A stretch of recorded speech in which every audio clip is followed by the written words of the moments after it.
Pablo Villarrubia, bienvenido de nuevo a esta tu casa. ¿Qué tal, amigo Santi? Yo encantado como siempre y dispuesto a contar anécdotas, curiosidades y cosas extrañas también que ocurren en nuestros viajes, ¿no? Tan especiales porque, claro, vamos a buscar algo en concreto que es el misterio. Por cierto, que no se nos olvide, porque es de justicia, todos estos viajes están extraídos de tu libro Rumbo a lo desconocido, de Editorial Odeón, que además tiene un montón de imágenes y un montón de mucha más información y muchos más detalles sobre estas cosas que, bueno, contamos aquí en brevedad. Y siguiendo ese guión tan especial, ese guión de tu libro, esta semana cambiamos de continente. Nos vamos de África, que ya hemos estado un par de programas, y saltamos el Atlántico hacia América. ¿Y allí a dónde vamos? Bueno, vamos a la Amazonía, y en este caso venezolana, a orillas del majestuoso río Orinoco, que es uno de los ríos más caudalosos de todo el planeta. Y en concreto vamos no a aterrizar, porque ya te contaré que los dioses y las culturas regionales nos prohíben aterrizar sobre una montaña sagrada llamada Cerro Autana. Cerro Autana. Estamos en, por tanto, Venezuela, ¿no es así? Exactamente. El país Venezuela, que ya conocemos bien por tantas noticias no tan agradables que nos llegan de allí para su pueblo y para sus gentes, ¿no? Especialmente. Ajá. Y llegáis a Venezuela, pasáis una brevísima estancia en Caracas y os dirigís a vuestro objetivo, que es la Amazonía. Por cierto, que lo hacéis en un vuelo interior, en un vuelo interno, que es muy barato, me dices.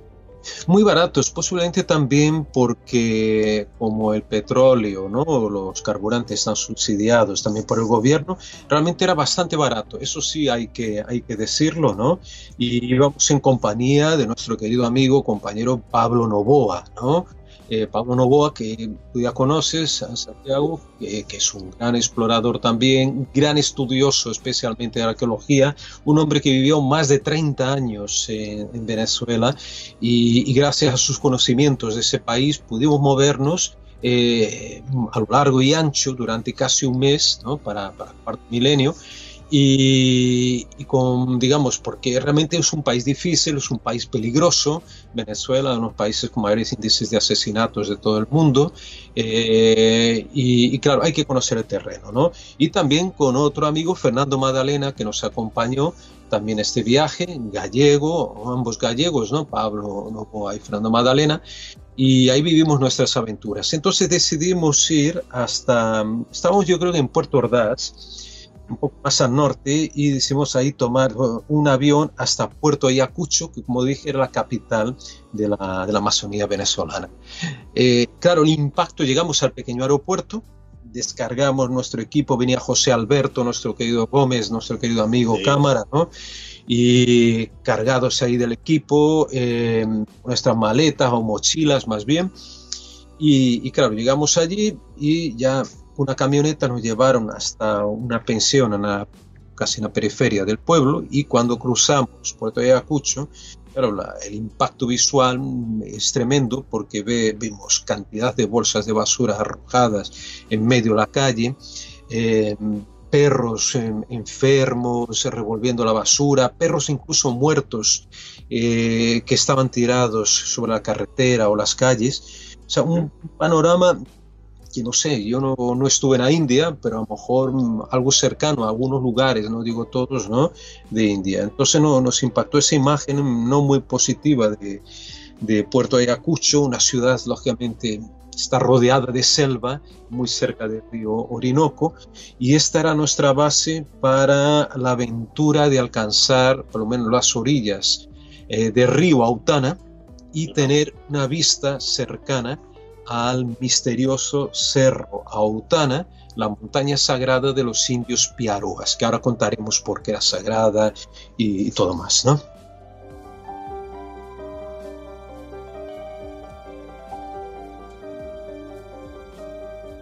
Y bueno, llegáis hasta el río Orinoco y ahí supongo que iniciáis una travesía fluvial hasta vuestro objetivo, ¿no? El recorrido salimos de Puerto Ayacucho, como digo, la capital de la Amazonía venezolana, y de ahí por tierra cruzamos una especie de sabana con algunas montañas en forma de tortuga, montañas graníticas gigantescas, algunas de ellas con grabados también rupestres, pero ahí no pudimos verlos en ese momento, y llegamos hasta Puerto Samariapo. Puerto Samariapo es una zona de frontera, límite, ¿no? de esas que existen en toda América, como puede ser Tijuana, pero claro, aquí estamos hablando de un pueblito, una calle básicamente, donde se reunían todo tipo de maleantes, prostitutas, contrabandistas, gente de bien, buenas familias, ¿no? Familias indígenas, familias de mestizos, todos una región de paso que era justamente ahí está un punto de río Orinoco que separa Venezuela de Colombia, ¿no? Y claro, hay un contrabando muy grande, o había, por lo menos yo creo que seguirá, de gasolina, muchos toneles. Entonces, porque la gasolina es muy barata en Venezuela, prácticamente salía, yo me acuerdo, que era el agua, un litro de agua mineral era más caro que un litro de gasolina. Caramba. Entonces, ¿qué se hacía? El contrabando de la gasolina de Venezuela hacia Colombia. Y ahí, claro, hay un puesto militar, pero me imagino que los militares harían la vista gorda por algunos pesos, algún dinero, y con eso algunos pasaban los toneles que los vimos, ¿no? de gasolina, carburante, lo que fuera, ¿no? Un tipo de carburante. Y entonces ese era nuestro punto de partida. Cuando llegamos ahí, ya habíamos contratado un bongo, una especie de embarcación como una canoa muy grande con un toldo. Curiosamente esta tenía un nombre que era Greenpeace, creo que era 2. Greenpeace 2, pero claro, en versión venezolana, en versión muy, muy sencilla.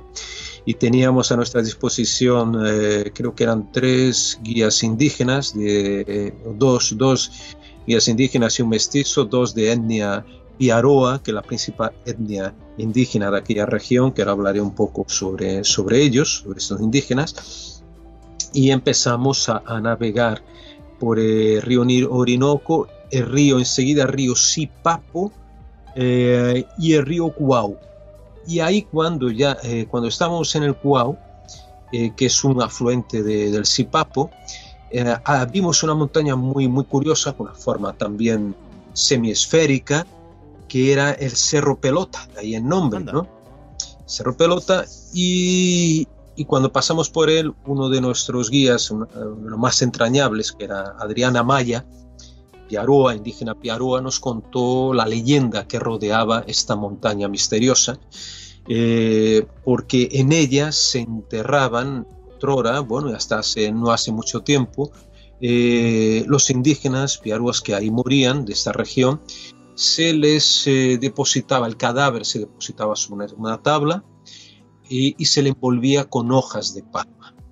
Entonces el cuerpo era colocado dentro de alguna pequeña cueva, hay muchas cuevas, muchos orificios, ¿no? En las paredes graníticas de esta montaña abrupta prácticamente, o en forma como digo, de semiesfera, y el cadáver tenía que apuntar con los pies, si no me equivoco, hacia el Cerro Autana, aunque desde ese punto me parece que todavía no era visible, no se veía, para que las almas del muerto pudieran alcanzar de alguna manera, transmigrar hacia el Cerro Autana, que es la montaña de los muertos, las montañas de la montaña de los espíritus de los Piaroas. Migraban ahí y se dice que, según la leyenda, el día que ahora te contaré la leyenda del Cerro Autana, el día que el tronco sagrado rebrote del Cerro Autana, porque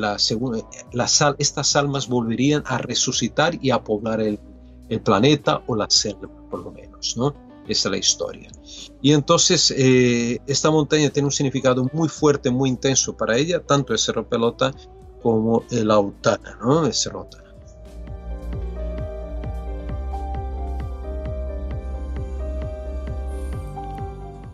Y resulta que una parte de vuestro camino fuisteis escoltados por algo que yo desconocía completamente su existencia. No sabía que había delfines de río. Hombre, claro, estamos hablando de las toninas. En Brasil hay una especie, o sea, de delfines de río, estamos hablando de agua dulce, que es el boto tucuxí, que es muy parecido, yo creo que una especie, o sea, una subespecie o una especie propia. Y las toninas son muy divertidas también, son como los delfines, animalitos, mamíferos muy alegres. Muy huidizos, eso sí, y hay que esperar un momento propicio, y tuvimos ese momento mágico en un momento en que paramos el bongo en un tramo creo que era de un brazo de río, una curva de río en que las aguas estaban más tranquilas, y en ese momento mágico, como te digo, vimos saltar algo, una masa oscura sobre la superficie del agua, y el ruido característico no exactamente igual de los delfines, es diferente, un ruido característico. No sé cómo expresarlo ahora, cómo definirlo, y ahí entonces el mismo Adrián Amaya nos dijo, mira, ahí están las toninas, son las toninas, y para ellos parece que a ellos les gusta, ¿no? Parece que tienen a este animal le tienen aprecio, ¿no? Por lo que transmiten, parece que transmite alegría a la tonina como un animal positivo, ¿no? Para los indios. Y fue un momento muy bonito, y al mismo tiempo, no sé si un poquito antes o después, habíamos parado también a orilla del río para caminar sobre una especie de cascada en varios niveles, como si fueran varios escalones, y que dejaban escurrir, ¿no? Una especie de cascada muy ligerita, ¿no? Yeah. Muy bonita. Y ahí fue un momento mágico también porque nos encontramos dos habitantes de la selva, dos pequeños habitantes de la selva, dos pequeños duendes, como yo los describo, rumbo a lo desconocido, que eran dos pequeños indígenas. Estamos hablando de dos niños, un niño a lo mejor tendría 6, 7 años y el otro más chiquitín todavía, de 3, 4 años, total silencio, mirándonos ahí de lejos, y con un pequeño de ellos con un pequeño arco y flecha con el que disparaba y conseguía capturar pececillos de esa pequeña cascada que escurría, ¿no? hasta el río. Qué bueno. Y se divertía, se entretenían ahí, eran como dos pequeños adanes que estaban ahí viviendo ese paraíso selvático. Todo eso, te digo, con el silencio. En aquel momento había un cierto silencio en la selva, un ambiente idílico. Ahí imaginé la historia de los primeros hombres, de los primeros seres de la humanidad, cómo debían vivir, ¿no? Y estos dos niños, lógicamente, no hablaban castellano, hablaban solo balbucear algunas palabras. Cuando nos acercamos, estaba un poco temeroso, que normal, y sino alguna demostración con su arco, y después desaparecieron en una selva, así, como digo, como duendes, ¿no? Duendes de ese mundo mágico y mítico. Ya. Oye, de todas formas, este viaje a lo largo del Orinoco, estabais casi siguiendo las huellas de uno de los grandes. Estabais siguiendo las huellas de Félix Rodríguez de la Fuente. Muy bien recordado, Santi, que entre tantas cosas que vamos ahora recordando, justamente se nos olvidaba de comentar que nuestro propósito era justamente rehacer la ruta de Félix Rodríguez de la Fuente, ruta que él llevó a cabo, ejecutó, si no me equivoco, en 1973, para aquella serie mítica El Hombre y la Tierra, y uno de los capítulos se llamaba justamente de la serie La Montaña Sagrada, referente a la montaña sagrada de Cerro Autana, ¿no? Y el objetivo de él era llegar allí y subir, pero no escalar, porque ahora os explicaré cómo es exactamente cuando lleguemos a orillas del río Autana. Te contaré cómo es la montaña y por qué no es una montaña cualquiera, es una montaña única en el planeta. Y el objetivo de Félix era, con una avioneta o con un helicóptero, descender sobre la cima plana del Tepuy Autana.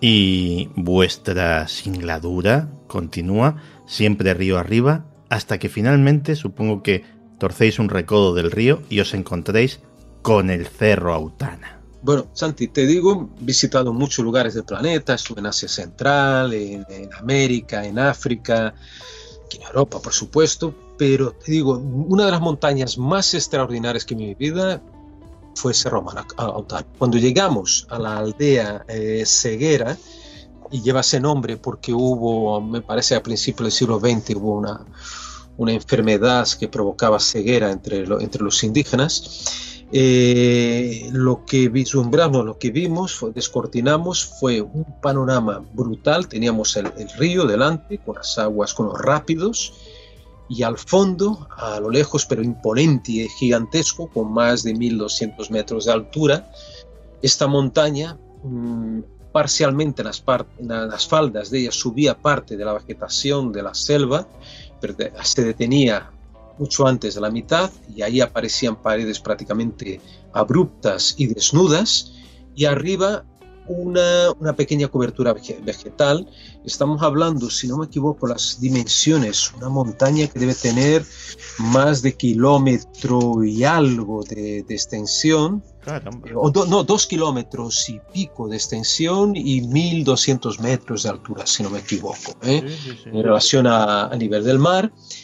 Y claro, y al lado de ella, un cerro, otra montaña un poco más baja, que le llaman el Cerro Guajari, o la cara del indio. La verdad es que realmente recuerda, cuando ves, parece que se ve un personaje con la cara yaciente, tumbado, y la cara del indio tiene una relación intrínseca fuerte con el Cerro Autana, porque se trata, algunos dicen que es el dios Guajari. El dios Guajari era el propietario del árbol de la vida, que era la Autana.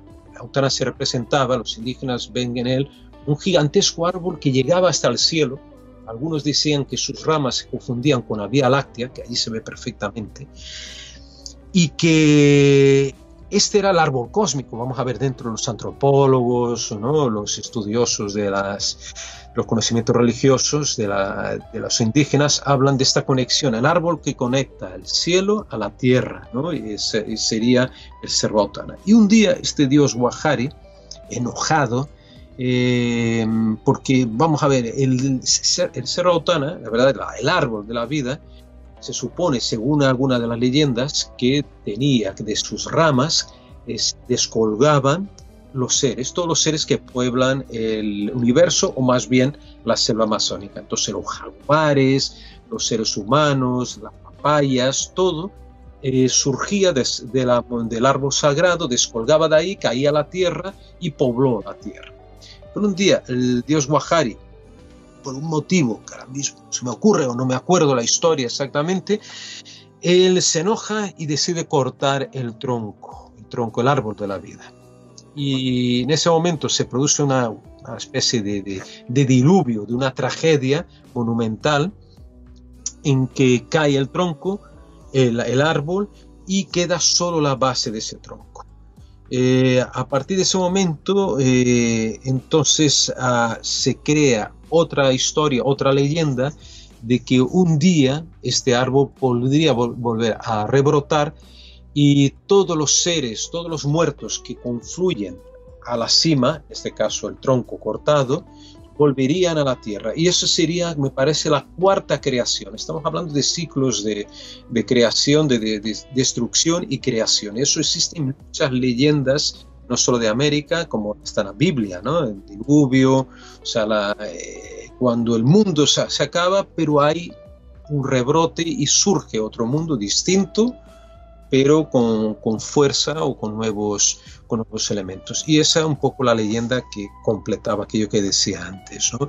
Y esa montaña está ahí imponente, y para todos los indígenas es realmente sagrada. De hecho, si quieres te cuento ya lo que le pasó a Félix, ¿no? Hay una especie de maldición que rodea el Cerro Autana. Entonces Adriana Maya y otros guías nos contaron que parece que Félix infligió, digamos, él se buscó, digamos, una venganza por parte de Cerro Autana, porque él intentó, como te dije, aterrizar o posar con un helicóptero, o con varios helicópteros. Entonces él depositó todo su equipo, parece que eran 11 personas, si no me equivoco, que formaban parte de su grupo. Iban técnicos de sonido, cámaras, operadores, no sé de qué y tal, electricistas. Y en una de esas ocasiones en que hacía uno de los viajes para montar campamentos sobre la montaña, porque es prácticamente inaccesible. Sí que se puede escalar, pero es muy, muy difícil. Y en una de esas ocasiones hay una terrible tempestad eléctrica sobre la montaña. Vaya. Y caen varios rayos y hieren, si no me equivoco, fue a uno de los electricistas y a un operador de cámara. Que quedan quemados, heridos. Félix tiene que volver rápidamente con ellos, heridos, con helicóptero hasta Puerto Ayacucho para medicarlos, para atenderlos, ¿no? de urgencia.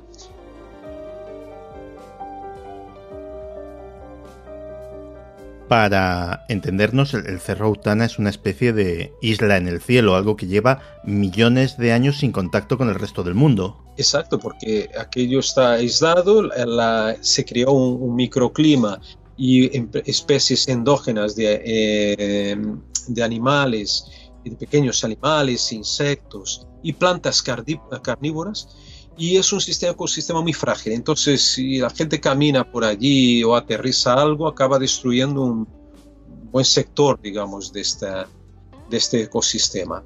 Y efectivamente, parece que después del viaje de Félix, las mismas comunidades indígenas solicitaron al gobierno venezolano que se prohibiera el acceso o que se subiera a la montaña. Creo que alguna expedición más subió, me parece, pero después, hoy en día está prohibido, por exigencia de las comunidades indígenas.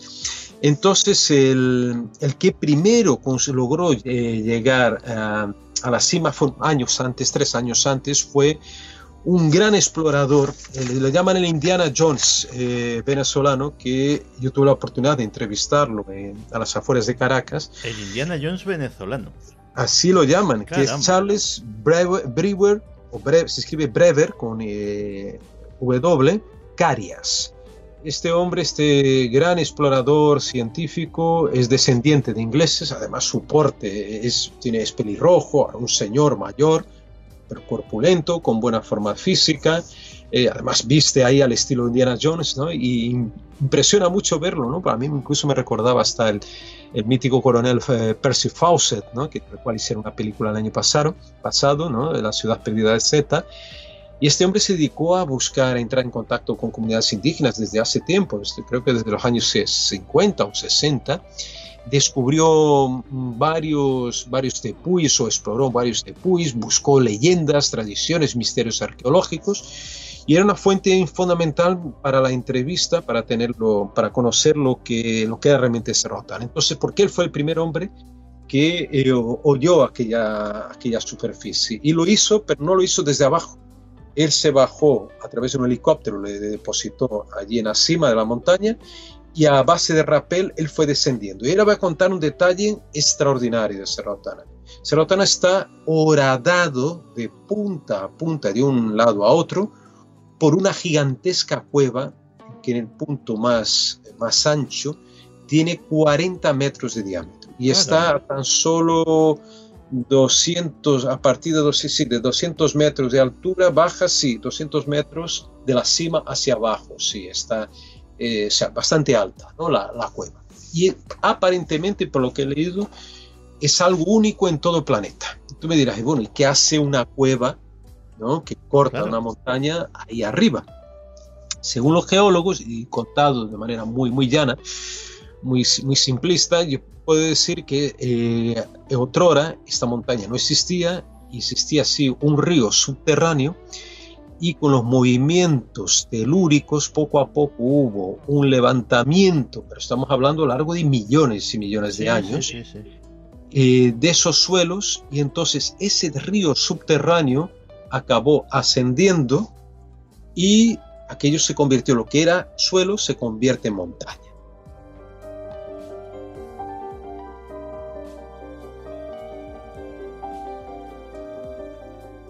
Yo conozco desde hace muchos años a Pablo Villarrubia y sé que él no puede quedarse tan cerca de un lugar tan único sin intentar acercarse un poquito más, implique los riesgos que implique ese acercamiento. Y en este caso fue un acercamiento aéreo. Muy bien. Sí, sí, la otra etapa del viaje, muy bien, sí, sí, fue, ya que no podíamos bajar en el Cerro Autana, lo que intentamos fue sobrevolarlo y ver realmente de cerca esa gigantesca cueva, acercarnos lo máximo posible a Cerro Autana. En este caso nos acompañó, aparte de José Alberto Gómez, nuestro amigo cámara, que instaló una cámara GoPro en la ala de un Cessna 206, Pablo Novoa, Fernando Madalena, yo mismo y especialmente nuestro amigo Adrián Amaya, el indígena Piaroa, que le hacía una ilusión tremenda poder ver la montaña de sus ancestros desde un avión. Nunca se había acercado tanto. No, este chico, este indígena, nunca había visto, ¿no?, tan de cerca, ¿no?, o que nunca había tenido esa oportunidad. Qué bonito. Y me parecía interesante llevarle y ver cómo el chaval reaccionaba, ¿no?, y cómo ante aquello, y realmente se emocionó mucho. Pero bueno, primero sufrimos parte de la consecuencia de la maldición de Cerro Autana, porque primero fuimos a pedir un permiso en la 52 Brigada de Infantería de Selva para poder sobrevolarlo y grabarlo también. Ahí sí que necesitamos un permiso. No hubo problemas con los militares, nos atendieron muy bien en esa ocasión, y después fuimos entonces ya al aeropuerto y ahí hicimos 2 intentos de despegue, pero siempre aparecía alguna ráfaga de viento muy violenta, algún cambio súbito, brusco, y que el mismo piloto se mosqueaba, ¿no? Decía, tenemos que parar otra vez, porque no podemos despegar con estas condiciones. Y a la tercera sí que conseguimos, y ya vimos el majestuoso río Orinoco desde arriba, espectacular, ¿no?, ver aquella serpiente de agua, ¿no?, desde lo alto, rodeada de un verde intenso, con muchos matices, y ya finalmente Cerro Autana. Bueno, Santi, no sé cómo explicarte ver eso. Está en el programa, está en Cuarto Milenio. He visto las imágenes y son sobrecogedoras. Es ver aquello, es como, ¿cómo te puedo explicar? Porque claro, alrededor está prácticamente aislado el Cerro Autana. Entonces es como si emergiera un gran barco, ¿no?, de color verde y rojizo más arriba, en la parte superior, y emergiera de la selva, un portaaviones. Mira, ahora mismo el símil que se me viene es un portaaviones verde, medio rojizo, medio marrón, que emerge de un océano verde. Esa es la imagen que puedes tener. Y claro, el peligro había riesgo porque realmente las ráfagas, hay como el Cerro Autana rompe el viento, ¿no? Es una cosa tan grande, ¿no?, que acaba abriendo, ¿no?, partiendo el viento. Pues ese viento también produce una serie de turbulencias alrededor de él que afecta al avión. Entonces había momentos en que el mismo piloto, que a pesar de la experiencia tenía que tener cuidado, mira, nos decía, vamos a intentar acercarnos, pero siempre hay algún riesgo de que alguna ráfaga pueda hacer volcar la avioneta. Era muy grande, ¿no?, un Cessna de esas características, un 206. Y es cuando, claro, nos acercamos a la famosa cueva, y ahí ya, claro, era impresionante ver cómo podíamos ver el otro lado. O sea, veías el cielo, estaba realmente taladrada la montaña, y se veía el lado azul del cielo por el otro lado, ¿no?, de la cueva, ¿no? La cima impresionante, había una especie de pequeña cúpula, también un montículo, ¿no?, con forma de cúpula sobre la montaña, muy llana realmente la cima, y esos paredones abruptos con esas manchas que describía realmente Carias, y también el religioso español que había estado allí hacía unos centenares de años, ¿no? Entonces dimos creo que 3 vueltas, y al regresar, es cuando vimos otro accidente geográfico muy importante, muy misterioso también, que es la laguna de Rey Leopoldo III. Una laguna negra, es como un cráter, una mancha negra en medio de la selva, y esta laguna fue descubierta en 1952 por una expedición comandada, o por lo menos capitaneada, por este Rey Leopoldo III de Bélgica, que era un explorador, le gustaba mucho explorar regiones del planeta, África, había estado en África y tal, y entonces ven a esa laguna, pero solo más tarde se acercan ya algunos exploradores. De hecho, en 1971 había un piloto, Harry Gibson, que sobrevolando la laguna Rey Leopoldo observa un movimiento extraño. Creo que él llega a filmar estos movimientos extraños y él cree ver una especie de criatura acuática que emerge de esas aguas. Algunos la interpretan como un plesiosaurus, que era como un saurio, ¿no? Prehistórico, que viviría todavía, así como el monstruo Lago Ness, ¿no? Que algunos consideran plesiosaurus. Pues esa sería la versión del lago Ness, pero la versión venezolana, amazónica, de esta laguna. Félix Rodríguez de la Fuente llega a esa laguna, una laguna muy extraña, una laguna muerta, son aguas putrefactas, negras, oscuras, muy poco oxígeno. Hay una imagen de Félix saltando porque el helicóptero no podía llegar por tierra, entonces lo que hace, el helicóptero se acerca bastante a la superficie de la laguna, y sin tocar la laguna o el suelo, Félix salta a la orilla y le tiran, incluso le arrojan equipos, varias bolsas o mochilas, ¿no? para que pudiera pernoctar a orillas de esta laguna. Te digo, un lugar muy... Yo pensé incluso volver en otra ocasión porque hablé con guías que me podían llevar, no había tiempo en esa ocasión, pero no sé si ahora volvería, pero bueno, me quedé con unas ganas de ir por tierra y llegar a orillas de esta laguna, porque es realmente un lugar muy extraño. Y me dijeron que hay muchas leyendas también de apariciones en las orillas de esta laguna. Es un lugar sui generis, ¿no? Muy, muy, muy extraño. Pues Pablo Villarrubia, otro viaje, otra singladura a un lugar misterioso. Muchísimas gracias, como siempre, por prestarnos tus ojos, tus oídos, tu voz, para que visitemos de esa forma lugares a los que la mayoría de nosotros nunca podremos ir. Muchas gracias, Santi, y por dedicarnos estos momentos y esta atención para días extraños.